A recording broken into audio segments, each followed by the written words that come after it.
California is known to the rest of the country and the rest of the world for many different things. Movies are perhaps the most, and the beaches and surfing and salads and that kind of thing. But we are also known for smog. On many days when I was young, if it was warm, the air quality was so poor you couldn't see the San Gabriel Mountains. We would have to miss school on days when the air quality was particularly bad. Our surroundings were viewed through a gray-brown haze. Smog was first noticed in 1943, on July 26th to be exact. Nobody knew what it was or what caused it. As early as 1947, local and state governments were starting to make changes that would eventually improve our air quality. In 1984, the California Smog Check Program was created to identify the effectiveness of emissions control and minimize the damage created by vehicles. By the year 2000, the number of smog alerts had dropped from around 40 to 0. We still can't say that our skies are completely clear. There are still some days where the mountains are just barely visible, but we can say that our air quality has improved immensely, and the work we have all put in has added up to big changes.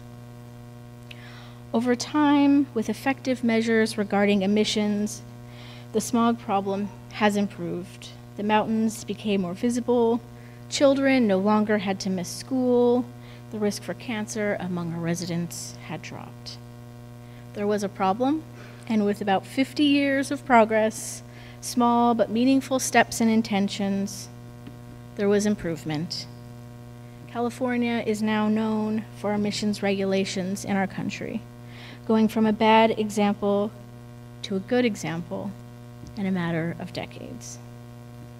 Smog became a symbol of the changes that can be made to create grander changes. It took many years and lots of effort from many different people, but an area that was once scorned for brown air and long-term health issues was able to be an example of the work that could be done if everybody does what they can and works together to improve what has become normal.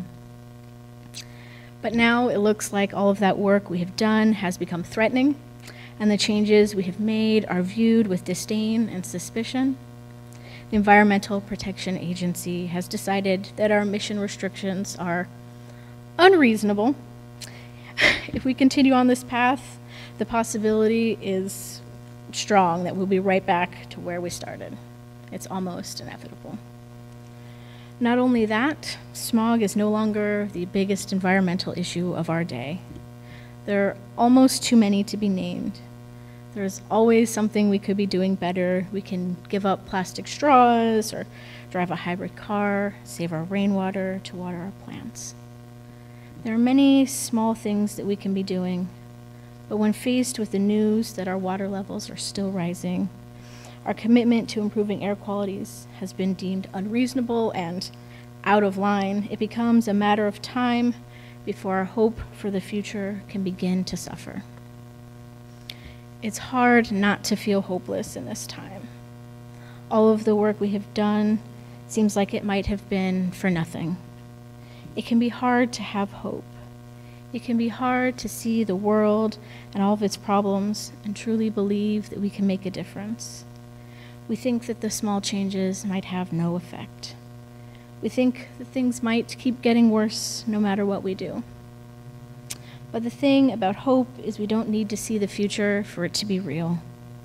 We can do the small things and have faith that it will make a difference. When it was too smoggy to see the mountains, we thought that we would always live like this. That clean air was something that happened to people who lived in the mountains or in small towns in the Midwest. But some people kept that hope alive and made sure that we worked towards a future that many people did not believe was possible. But now we have to make a decision again. The Earth Charter frames that decision as our choice, the choice to form a partnership to care for the Earth and one another or risk the destruction of ourselves and the diversity of life. Fundamental changes are needed in our institution and ways of living. We must realize that when basic needs have been met, human development is primarily about being more, not having more.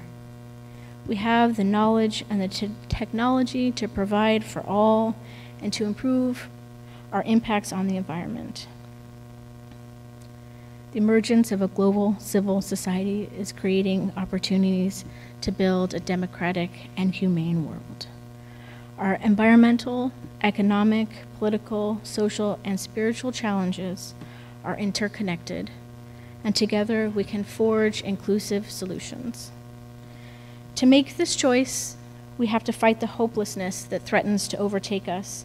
While we wait for bad news, we can consider our role and why we are here, why we care about the environment enough to feel hopeless at the state of things.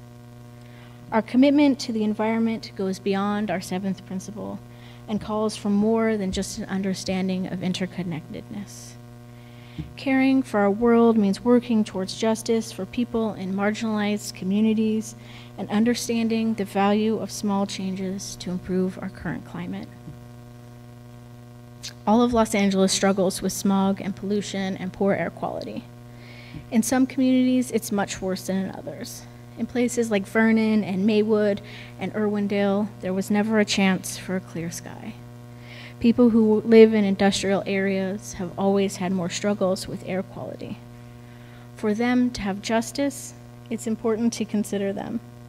The faith principles for climate change that were adopted by the UA and many other communities of faith state there is a need to strive for justice and acknowledge that climate change societal impact already falls and will continue to fall most heavily on the people who are least able to mitigate the impacts, poor and vulnerable populations.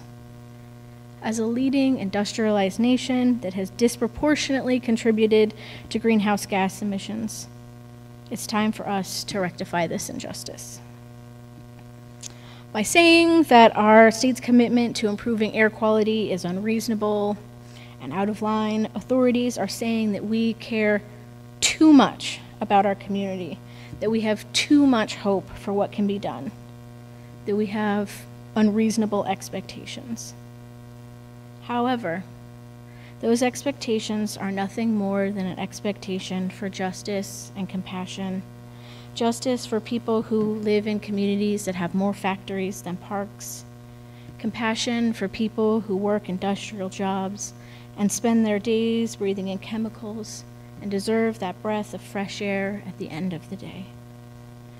The principles we share ask us to be in community with one another, all people and the whole web of existence.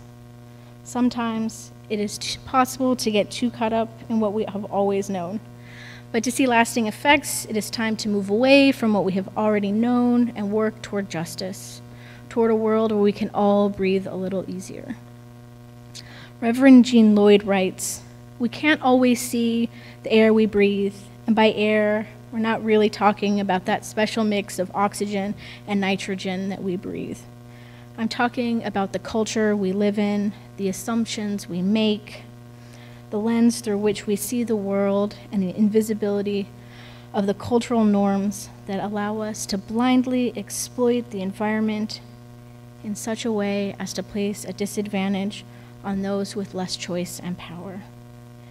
Environmental justice is not just about saving the planet. It's not just about enjoying a lovely walk in all the seasons of the year.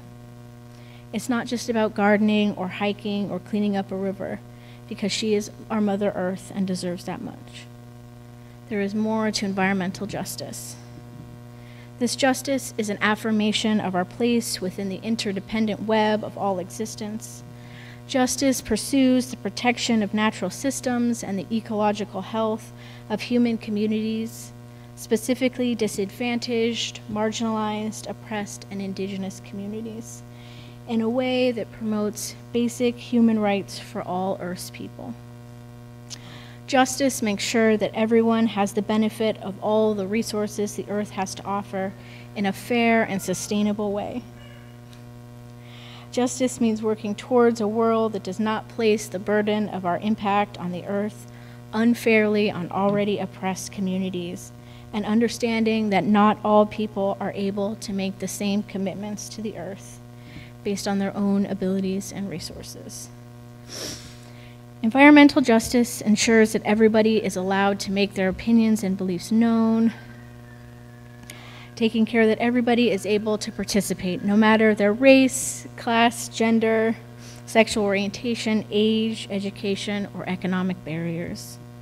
All species, human, plant, and animal, have values, not just in what they are worth to humans, but inherent worth and dignity. It is our human responsibility to seek a sustainable balance between the rights of nature and human rights, and to work in respectful, collaborative relationships to create the largest impact. Here at Throop, we are already doing a lot to show our love for the environment and the community. We have a beautiful garden that we love and tend to. We do 30 days for the earth each year. There are lots of things that we are doing. Now it's time to think of ways we can do more. Now is the time to make small changes that we know we can accomplish, and learn about the ways that we can honor not only the natural world, but the other human beings that share that world with us. And now for an announcement. As a way to honor the human relationships that are impacted by climate change and environmental action, we are making a commitment to our community and working towards a greener and more sustainable future. As part of my internship, next year I will have a project called a Focused Initiative. This project will focus on building relationships with the community and increasing understanding of the human effects of climate change, culminating in the creation of a timeline toward becoming a net zero or carbon neutral congregation. What does it mean to be net zero or carbon neutral? It means that we will have no net release of carbon dioxide into the environment and reduce.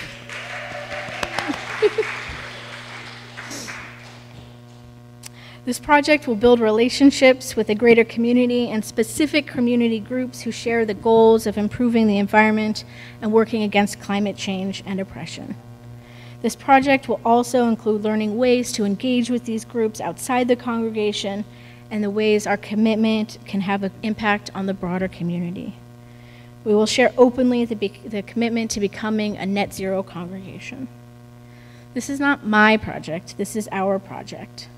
I hope over the next year we will be able to make connections in the community to other groups that are doing the work that we are also doing and the work that we hope to do.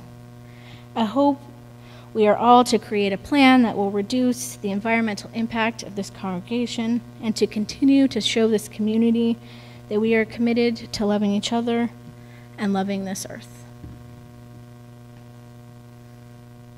Now, you notice you might all have a small bottle of bubbles.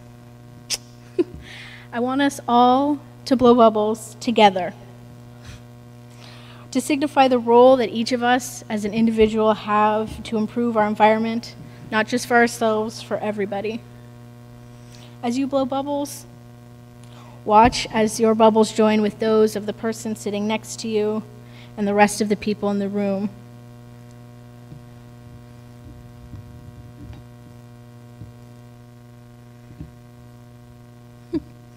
See how many people doing something together can change the way the world looks, all our parts adding to a more magnificent whole.